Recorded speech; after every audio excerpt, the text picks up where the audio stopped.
I tell you what, I've had a couple of big opportunities in my life now, and not to seem, I said this to him a couple of weeks ago, this is not to dismiss what I've just done. And it sounds a little bit arrogant, but hopefully our listeners understand sort of what I mean by it. It didn't feel as big as the Bill Burr stuff. And I'll tell you why.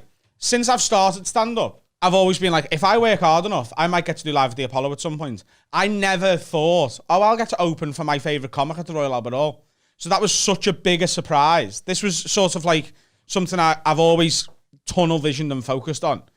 So I think what that gave me, it was, and I mean this in a good way,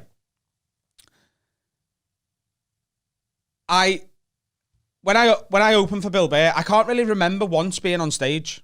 It was all a blur. It was all, you just hyped? Let's get through it so you can say you've done it, sort of thing. Okay. It's so big. When I've done the stand-up sketch show, a couple of times it was, this is Telly do it. Roast battle. I don't really remember doing the battle. Like, my memory of roast battle is watching it, like, after it come out.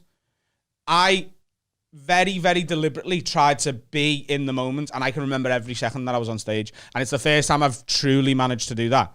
And one thing I haven't really told anyone that isn't close to me yet, which I'll just say now for our listeners, is the lovely thing about getting to do it on Wednesday was that it was 8. So when I grew up, it was my mum who got me into stand-up. She introduced me to Richard Pryor. I had a load of stand-up DVDs, but Live at the Apollo was the thing that we watched together. Like, I remember watching Jason Manford on it, and we immediately tried to find a way to get tickets for him.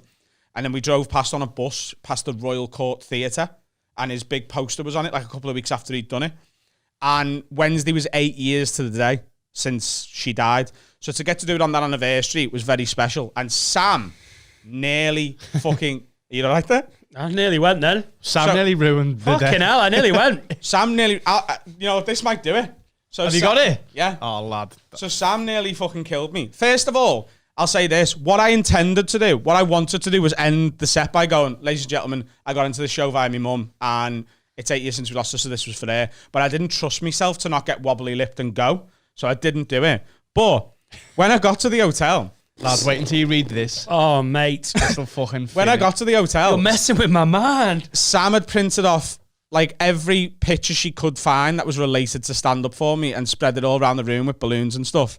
But she gave me this, which is, it says, it's a wallet card. It's a metal wallet card. And it says, fate brings people together no matter how far they are apart. Live at the Apollo, the 15th of the 9th, 2021. And that's on the back of it. And on the other side, it's a picture of me mum. And she said, I wanted her to be with you, so make sure it's in your pocket when you're on stage.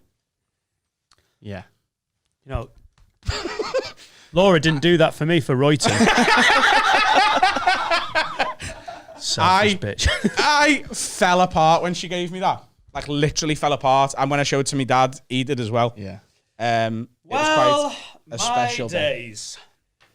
Should we have a break? Yes. Yes.